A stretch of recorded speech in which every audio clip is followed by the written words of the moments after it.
Traveling to Porto, but you have no idea where to eat? Don't worry, I got you covered. My name is Sara Hilbom. I have been a local tour guide for the past 10 years, and besides that, I'm also a huge foodie. So on this video, I'm going to cover my favorite restaurants in these 5 categories: traditional Portuguese food, seafood restaurants, Francesinha restaurants, fine dining, and of course breakfast places, so that you can eat like a king in Porto without being scammed like a tourist.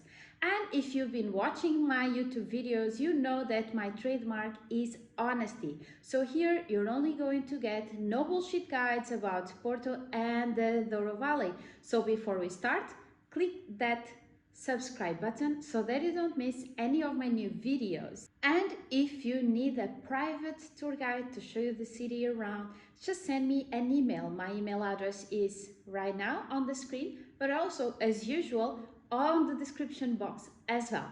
Let's start. When I think about traditional Portuguese food, I think about roasted veal or one of our 1,000 cod dishes. And you can find all of these dishes and then some at one of these 5 traditional Portuguese restaurants in Porto. First up is a Cozinha do Manel. This place feels like walking straight into a traditional Portuguese home. It's cozy, old school, and filled with charm. The food is classic, hearty, and full of flavor. Then we have Rogério do Redondo. This is a traditional restaurant for Portuguese food, but surprisingly, it's also one of the few great places for seafood in downtown Porto. So I wholeheartedly recommend it as well. Then you have Antunes, and if you heard about this place, it's probably for its legendary roast pork chunk. It's crispy on the outside, tender on the inside. It's rustic Portuguese comfort food at its best. Then we have buraco. The food here is fantastic, but let me give you a warning. It's always packed, and the tables are so close together that you're going to become best friends with the person sitting next to you. Just consider it part of the experience. Finally, we have O Rápido. It's one of those timeless restaurants where the menu hasn't changed in decades, and it doesn't need to. Proper home-style cooking at very fair prices right in the heart of Porto. Now let's talk about seafood.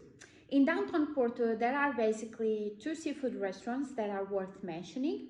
One is called Meianal and the other one is called Ostras e Coisas. Both serve fresh, well-prepared seafood without you having to leave the city center. But if you think that ordering grilled sardines in downtown Porto basically covers doing seafood in Porto, no, not at all.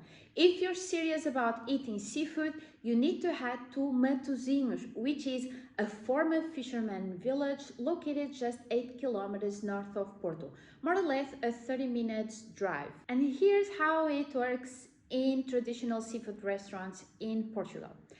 You walk up there, you choose the fish that you want on this place, and they are going to grill it for you on the street. No fluff, just perfectly smoked charred fish. It's fantastic. In Matosinhos, there is an entire street called Rua Heróis da Pátria that is filled with fantastic seafood restaurants. So just head to this street, walk, and choose the restaurant that is most appealing to you. But if you are looking for a more refined experience, head straight to Gaveto.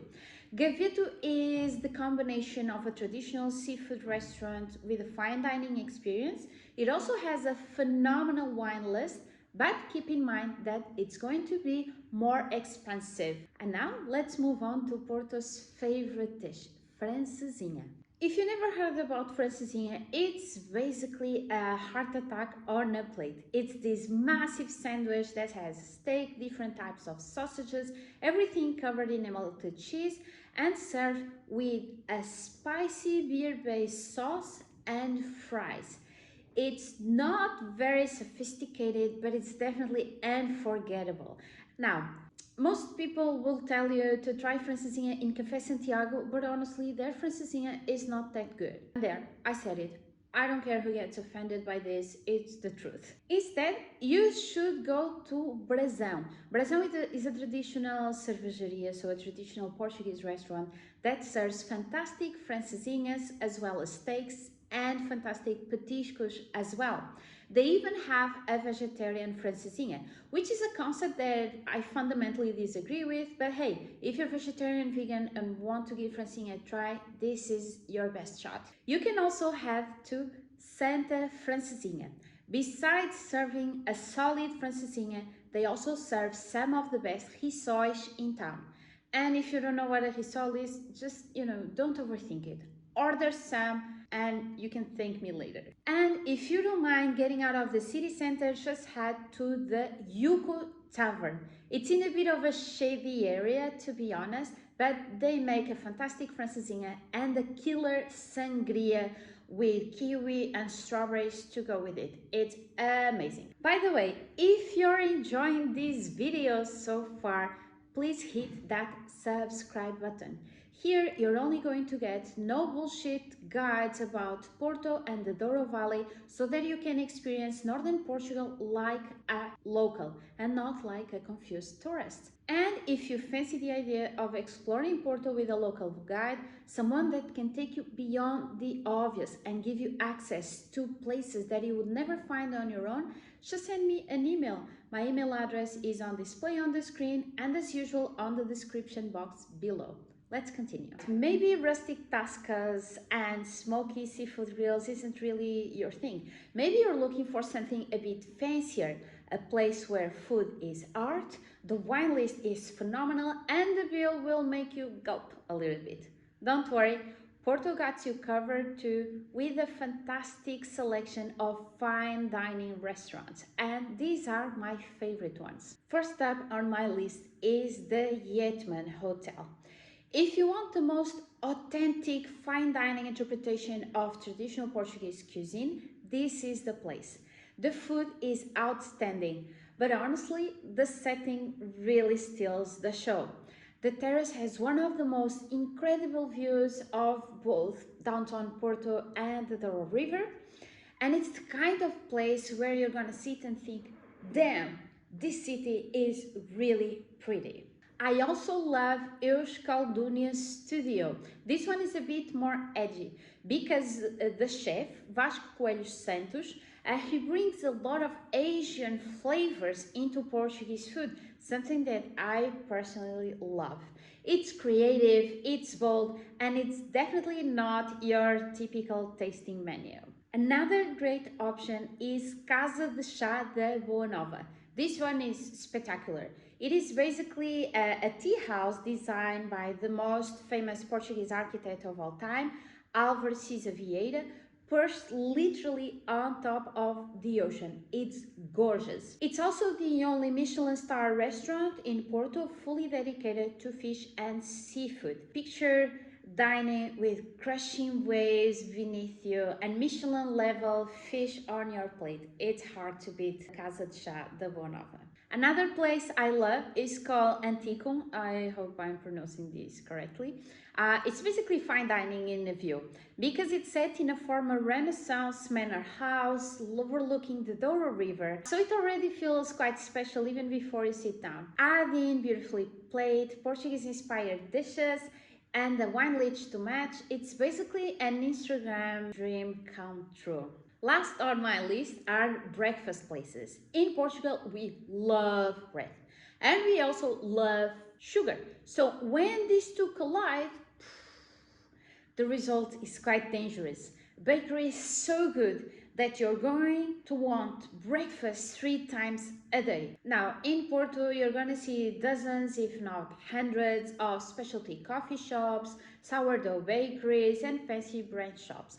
But honestly, those are mostly for tourists because we, the Portuguese, we love to get our breakfast in good old-fashioned pastry shops. And I'm going to share with you my favorite ones. First is Confeitaria do Bolhão.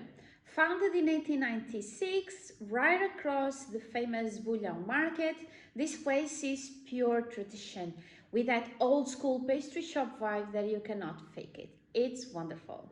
Another place that I love is Padaria Ribeiro. Founded in 1878, is still going strong.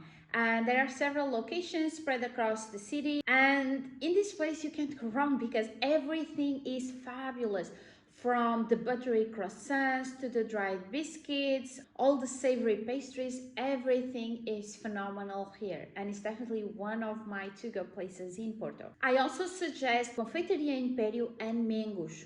These two pastry shops are located side by side, so you can go to one for, let's say, a sweet pastry, walk out of the door, walk to the next door, and order a savory pastry. It's very convenient. And if you want to try pastéis de nata in Porto, I highly recommend you to visit either Manteigaria or Castro, as they have the best pastéis de nata pastries in Porto. So there you go.